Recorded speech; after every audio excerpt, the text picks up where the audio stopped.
All right. So you should be able to see my screen. Is it true? I don't see it on my iPad. I see your screen. Yep. Okay. All right. My problem is that I see myself and I would like to disappear, but I cannot. I don't know. It tells me I cannot. Okay. So I'll start anyway. Perfect. So hello everyone. Thank you for coming to hear about my recent research with Eva. So I would like to thank the organizers of this seminar for giving me the opportunity to talk about my research today. As I said, the work I'll be presenting is joint with Yvan Saint-Aubin from Université de Montréal, and I'll be talking about periodic XXZ chains and affine Temperley-Lieb algebras. So all the results that I'll show you today are mathematically oriented, but and I must admit that I have almost no background in conformal field theories. So for the physical aspects behind today's talk, I may refer you to Linnea's talk, which is available on the YouTube channel of the Institute. And I'll refer a lot to this talk today, so I hope you have seen it. If not, we'll try to patch things up. Okay. So the main physical object of interest in this talk will be the periodic XXZ chain, which is a circular chain of n particles with spin 1/2 and with nearest neighbor interactions. So the each spin here only interact with the spin I-1 and I+1. So in the usual way, we associate this system with the vector space C2 to the tensor power n, and the corresponding XXZ Hamiltonian depends on two non-zero complex parameters Q and V, and is given as the sum of these nearest neighbor interactions. Okay, so we have three parameters. N is the number of spin on the chain, and QV just determines the XXZ Hamiltonian that I'm talking about. Okay, so these nearest neighbor interactions are given by this complicated formula, which we won't really care about, but just know that these sigma j minus and sigma j plus are the usual generalization of the Pauli matrices. So sigma j plus or minus is the Pauli matrix, sigma plus or sigma minus acting on the G spin of the chain and acting as the identity elsewhere. Perfect. So for me, the periodic XXZ spin chain is really interesting because it is the representation space of two really interesting algebras. And I'll now talk about these algebras without properly defining them, just to motivate my talk. So first, you can associate each spin here on the chain with a copy of the standard two-dimensional irreducible representation of the quantum group UQSL2. So as the chain is just C2 to the tensor power n, as a UQSL2 module, it's going to be LQ1 to the tensor power n, okay, where LQ1 is this two-dimensional standard irreducible representation. And you act on this tensor power here with the help of the co-product of this quantum group, okay? So note that this representation is purely intrinsic, and it has no links with the dynamical aspects of the XXZ chain. So it has in particular no dependence in V.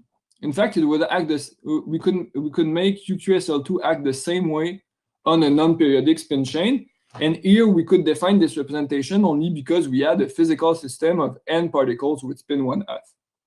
Okay, so this has no links with the dynamical aspects of this chain. So these dynamical aspects are hidden somewhere else. In fact, they are hidden in a natural representation of the affine Temperley-Lieb algebras. So these affine Temperley-Lieb algebras, aTLN beta, here, where beta is related to Q, are defined with generators E1 to En and other generators omega. And in this natural representation, we have that the generator EJ here is sent to exactly this local interaction between the G and G+1 spin. Okay, so all the dynamics of the XXZ chain is hidden in the action of the affine Temperley-Lieb algebra on the chain with respect to this representation. Okay, Then as we have rho XXZ EJ equal the interaction between G and G plus 1, and the Hamiltonian is just the sum of these interactions, we can write the Hamiltonian as an element of the image of rho in this way. So the XXZ Hamiltonian is associated to the action of the affine Temperley-Lieb algebra. This formalism here is due to Pasquier-Salard, but the explicit form of the representation here that I'll be using today and of this interaction is due to Morin, Chen, Saint-Aubin, but is totally equivalent to the one that you can find in this paper. Okay? So this is the setting we have in mind for the presentation. We have a natural physical system, and we have two algebras that act naturally on this system. Okay? So with this setting in mind, we can ask ourselves three representation theoretic questions of great physical interest. First one being, what is the subquotient structure of the XXZ chain as a module under the action of aTLN? Okay. So here by structure, I mean two things. First one is the decomposition of the chain in indecomposable summands with respect to the action of aTLN. So this, in physical terms, it is the same thing as block diagonalizing the XXZ Hamiltonian. So we want to write the XXZ Hamiltonian in this way, where the HI here are little matrices representing the restriction of the action of this Hamiltonian on those indecomposable summands. Okay. But as you may have seen in linear stock, in general, when treating with the aTLN module, the indecomposable modules are not irreducible. Okay. So we have something else to do to characterize this structure here. We also need to exhibit all the submodules and subquotients of the indecomposable summands we obtained in the first step. Okay, so this corresponds, if you want, to a partial characterization of these little matrices here. Okay, so if we succeed to carry out this two-step program, okay, that is, decompose the chain in indecomposable summands and exhibit the subquotient structure of these summands, okay? Then we obtain all the invariant subspaces of the XXZ chain with respect to the action of aTLN, so in particular with respect to the action of HXXZ, of this Hamiltonian. So we obtain all the physical subsystems of the chain. So this is the first and main question that we'll be asking ourselves today, okay? But it is deeply related to another question where you just change the action of aTLN with the action of UQSL2. So other question, what is the structure of the chain as a module under the action of the quantum group? Okay, this is already known. This is also due to Pasquier-Salard. And I'll call this the generalized Clebsch-Gordan decomposition for the rest of the talk. It has a lot of physical applications. So we can expect that such a study, like what we'll do with respect to the first question, may have also a lot of physical application. All right. Then we have a last question, but not the least one. Okay, so what's the interaction between the representation of the quantum group of the affine Temperley-Lieb algebras on the spin chain? So I'll talk a little bit about this later. Okay, but for me, it's a really interesting question, both from a mathematical and a physical perspective, because it may lead to a possible partial extension of the quantum Schurwald duality described by Jimbo and Martin. Okay, so this is my motivation. We'll concentrate on the first question. And now we can start the real talk by properly defining all these actors that appeared in this slide, especially these affine Temperley-Lieb algebras. Okay, perfect. Okay, so the affine Temperley-Lieb algebras were defined first by Martin Salard, okay, and after that by Graham-Lehrer. And for this presentation, I'll use the formalism, which is a little bit different, that is due to Graham-Lehrer. Okay, so when I say something is due to someone, it's always regarding this particular formalism. Okay, so we call our parameters. We have n, number of spin on the chain. For technical reasons, here I'll take it to be at least 3. Okay, if not, I need to change the definition of this affine Temperley-Lieb algebra.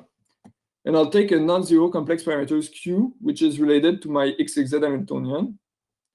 And I'll define, as I did in the last slide, beta to be minus Q minus Q minus 1, okay, this thing, which is a complex number. Then the affine Temperley-Lieb algebra, aTLN beta, is the associative algebra with identity over C, with generators E1 to En omega plus or minus 1, and with these relations. Okay? These relations are periodic, so all the indices are to be taken modulo n. You are on a circular chain, as you know. And it's a cool set of relations, but the really cool ones for me are these two, okay, because they tell us that another generating set for aTLN is E1 omega plus or minus 1, because you can obtain all the other EJ with this relation. Okay, so this is the formal definition of the affine Temperley-Lieb algebras, but as you may know, there's also an intuitive diagrammatical interpretation. Okay? So in this realization, which is due to Green, with respect to this formalism, okay, you send the generators E1 and omega plus or minus 1 to n diagrams, okay, which are just diagrams drawn on a cylinder with endpoints on both circular sides and with links between these points without intersection. Okay, and in this formalism, the multiplication here of aTLN is induced from the concatenation of diagrams, where you must account for the creation of closed loops in the middle of diagrams with the parameter beta. Okay, so we won't need this diagrammatical interpretation for the talk, but I think it is important to know that it is usually inside this realization that one computes using aTLN. Okay. So for me, there are a lot of reasons why I like the affine Temperley-Lieb algebras, but one of them is that they admit remarkable subalgebras. First one being the subalgebra generated by omega and omega minus 1, which is canonically isomorphic to the complex polynomials in x and x minus 1. So this is not so interesting, but it tells us that the dimension of aTLN is infinite. Okay. The other two are more interesting. They correspond to the regular Temperley-Lieb algebra and to its affinization, which are respectively generated by E1 to En minus 1 and E1 to En. And they are really interesting as mathematical objects because they are quotients of Eck algebras. Okay, and I must say that in fact the definition of the affine Temperley-Lieb algebra, which is due to Martin Salaire, is in fact the definition of this guy, so the affinization of TL. So we don't have the generators omega and omega minus 1 in their formalism. Cool. So another reason why I like these algebras, these affine Temperley-Lieb algebras, is a little more categorical. So it is the existence of a nice functor. Okay. So you have a nice anti-involution for aTLN, which I know dagger. So this is just a linear involutive isomorphism. Okay, so an isomorphism of vector space, which is its own inverse. Okay, and it reverses multiplication. All right, and it's defined with this formula. So it fixes the EJ and it flips the omega. It's really simple. And as you always have in a representation theory, when you find an algebra admitting such an anti-involution, you have a nice functor, okay, from the module category of aTLN to itself. And what does it do? It takes a finite dimensional representation of aTLN, where aTLN acts on the left, and it sends it to its dual space, so the space of all functional from M to C, and you endow the space with another left action of aTLN with the help of this formula. Okay. And this formula uses explicitly this anti-involution dagger. So when you take a functional f here, and you want to act with an element a of aTLN on the left, you get another functional a dot f here. Okay, so this is another functional in this space. And if you try to evaluate this functional on a point M in M, you get A dot F of M is F of A dagger acting on M. Okay, so you use explicitly the left action on this side and the anti-evolution. So this is a really cool functor. It is, in fact, a duality, which in technical terms is a contravariant exact involutive endofunctor. But for us, we'll only need the fact that this flips the arrows in structural diagrams. So it flips the wavy diagrams, if you know what it is. And if you want, you can view that as this functor sends some modules to quotient to some modules, and preserves indecomposability. Okay. So if you have any questions during the talk, feel free to ask them in the chat or use your microphone. You can stop me before the end of the talk. I hope that everyone retains something from what I'll say today. Okay. So now we have those affine Temperley-Lieb algebra. The next object to define is the XXZ spin chain. Okay. So again, this the definition, the formalism that I used to Pascal Saller. We have again recall that we have n our number of spin and QV non-zero complex parameters characterizing the XXZ Hamiltonian. And recall also that we associated the XXZ chain with the space C2 to the tensor power n, which admit a nice basis here. Okay, so each element of my basis is associated to n choices of signs.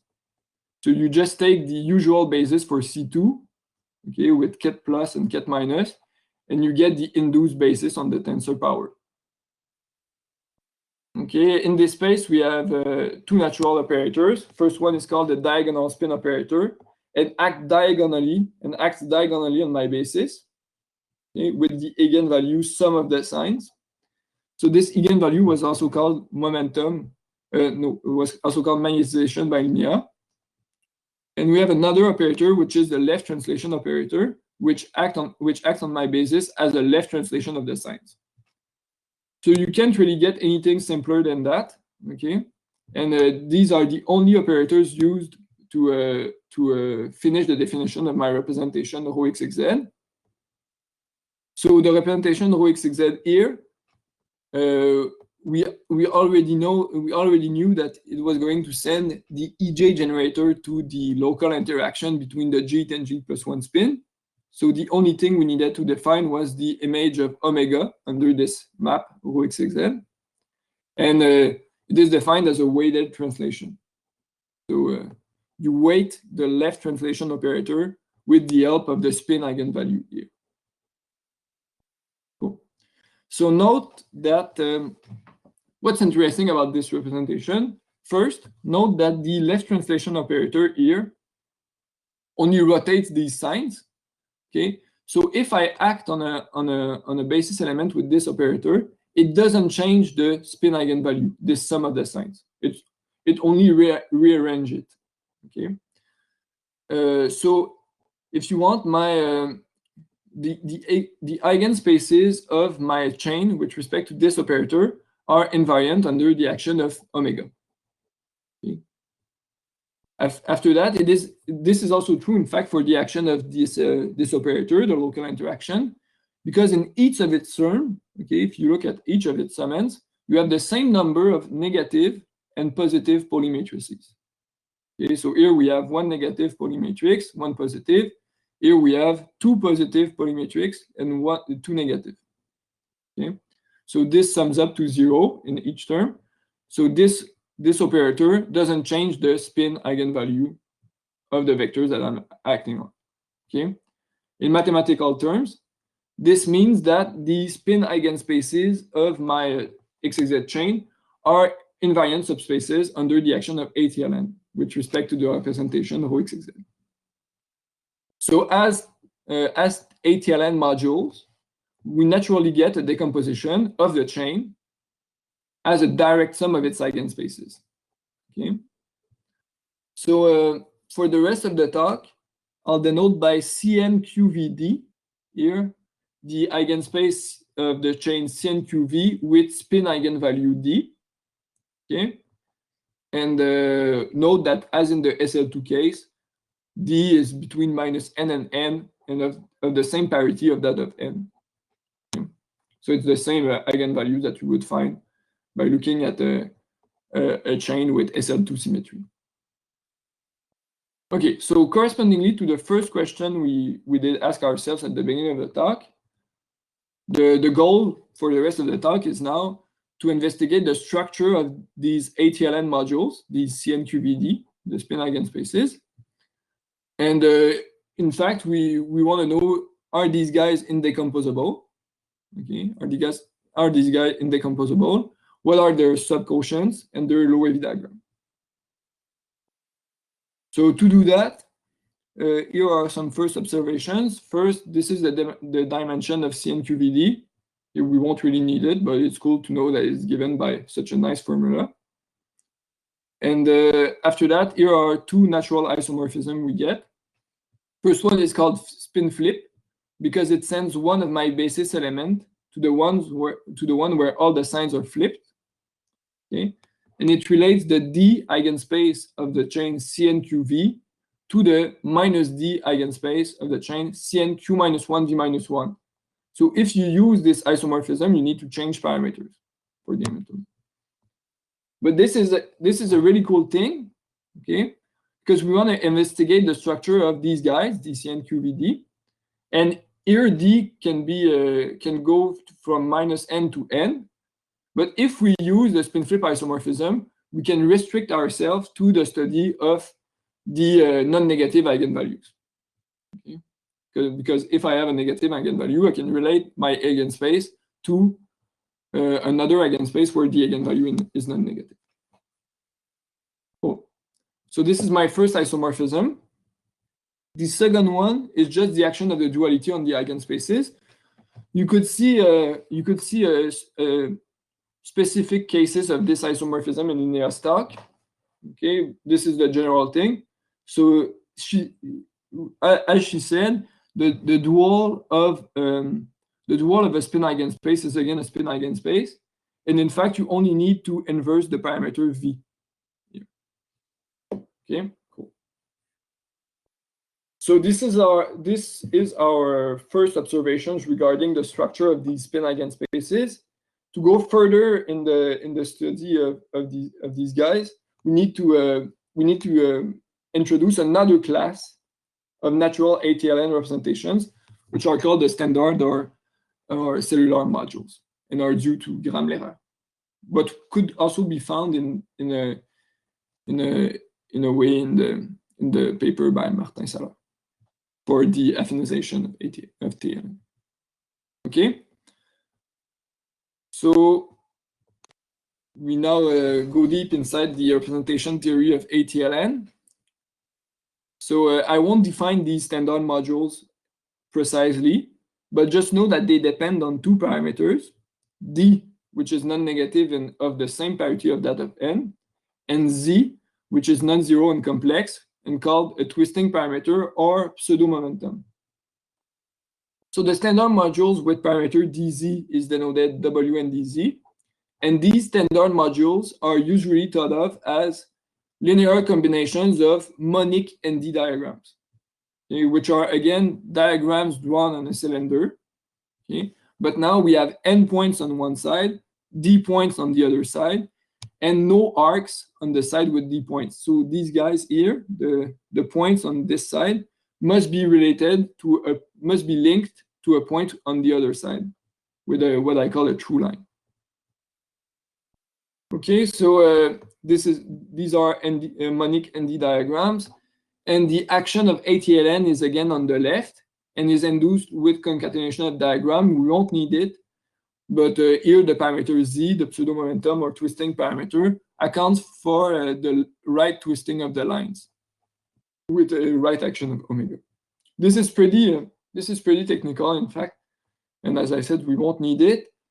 The only thing we'll really need, one of the only things we'll really need, is that these modules, these standard modules, give us a complete characterization of the finite dimensional irreducible representation of aTLN. Okay? So in fact, if I take any finite dimensional irreducible representation of aTLN, I can find a pair of parameters dz in this set here, lambda an, which I'll call the set of admissible parameters. And for this pair of parameters dz, my arbitrary irreducible representation of aTLN will be isomorphic to ln dz, which is the simple top of w and dz. Okay, so it is the quotient of w and dz by Jacobson radical, and you can show that this quotient is in fact simple. Okay, so we have a complete set of simple finite dimensional aTLN modules given by the tops of the standard modules, and the set that index all my simple finite dimensional representation is lambda an, which is essentially all the possible parameters, so t between 0 and n, and of the same parity of that of n, x non-zero complex number. But there are some technical things. You need to consider an equivalence relation that we won't define, and you need to remove a pair in one case. Okay, this is a pretty interesting case. All right. So this is the main reason why we study standard modules. But another reason why these modules are cool is that we know automorphism between them. And just before that, let me note a thing. So we have proved with Ivan that the image of one of these prototypic simple finite dimensional module under the duality star is just the other irreducible representation, but with the pseudo momentum inversed. Okay, so in a way, if you want, the duality acts on irreducible kind of the same way as it acts on the spin eigenspaces, and it only inverses one of the parameters. All right. So as I was saying, another reason why we like these standard modules is that we know all dimorphism between them, and for here I'll just characterize the injective morphisms. Okay, so a complete set of injection of this form w and tx and w and dz is given by this. So you have such an inclusion if and only if t is strictly bigger than d, okay, and one of these conditions is satisfied. Okay, so you have a proper inclusion. I don't consider isomorphism here. So you have a proper inclusion if and only if this. So t is bigger than d, and z squared is q to the plus or minus t, and x is given by this. Okay, so this is really important for us because these conditions, A and B, induces partial orders on the set of admissible parameters. Okay, so the partial order in question is that here you'll say that dz is less or equal than tx, okay, with respect to A, so with this order, dz less or equal than tx with this order, if this is satisfied with condition A. Okay, if you want, the standard module w and tx is a sum module of w and dz where the inclusion is realized with the condition A. So we have partial orders on the set of admissible parameters, and this gives us a way to view Loewi diagrams for standard modules as organizational diagrams for the set of admissible parameters under these orders. So what I want to say is that a Loewi diagram for a standard module is always looks like this. So that's the most general form you can have. Okay, and if you don't know what's a Loewi diagram, know that you may have seen this diagram in Stock. So if you don't know what's a Loewi diagram, just know that these nodes here, the nodes of this graph here are associated to composition factors.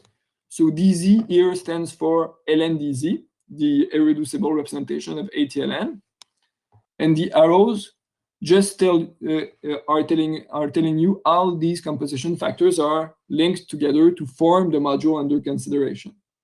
So if you want, as Nia said, if I act on with my algebra on this composition factor here, I can follow the path of arrows, okay, but I cannot go back.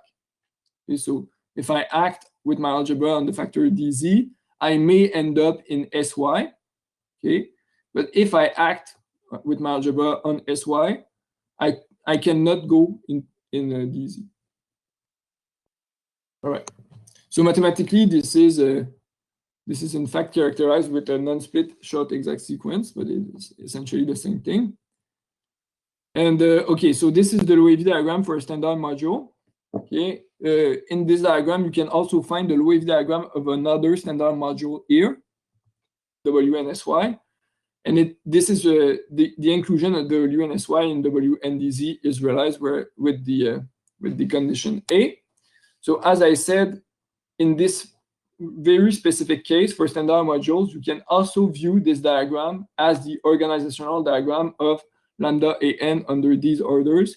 So you can associate the red arrows with succession here with respect to the condition A and the green ones with condition B.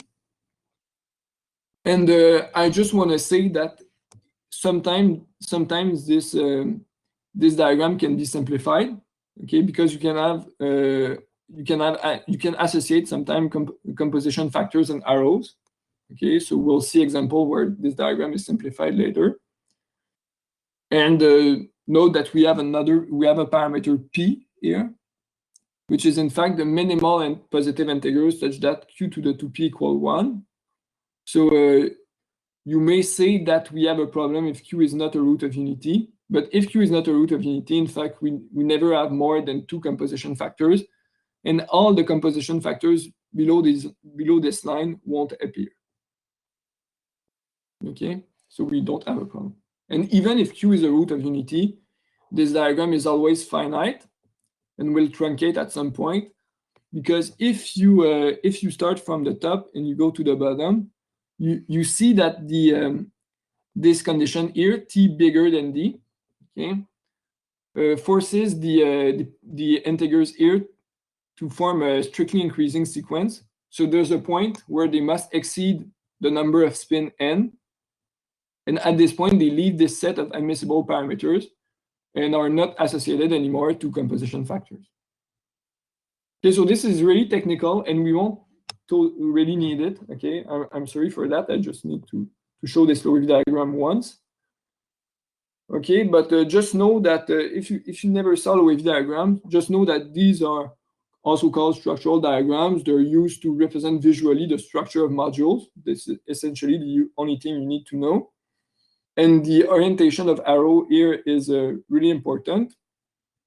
And if you knew Loewy diagrams, the cool thing to know is that here the Loewy diagram of standard modules can be interpreted with these orders. But if you recall that, it's all right. So for the rest of the talk, we won't need any more these standard modules. We'll just use their generic part, okay, which is their quotient by this submodule here, obtained with the condition A. Okay. So the Loewy diagram of the generic part always has at most one arrow, okay, and this factor may not be there in some cases. Okay, so in fact, the cool thing about standard module is inside of this. The cool things for standard modules with respect to the study of the XXZ chain are inside this generic part. Okay. So again, if you have any questions during the talk, it is best to tell them now. So if not, we'll continue. So the interesting thing about the generic part is that we have shown with Ivan that this generic part is canonically isomorphic to the image of a morphism of aTLN modules, which is denoted ENDQV. Okay, so let me rephrase that. We have a natural aTLN morphism, END-QVZ, which relates the standard module W and DZ to the spin eigenspace CN-QVZD, where the parameters VZ and Z are related by this transformation, VZ to the minus N is Z. And we have shown with Ivan, so this morphism was defined by Morin, Chen, Saint-Aubin, and we have shown with Ivan that the generic part is always isomorphic to the image of this morphism. So this generic part can always be found as a submodule of the spin eigenspace. Okay, if you wanna see that differently, you have a morphism going from this wave diagram to something else, and we want to find this other wave diagram. But the only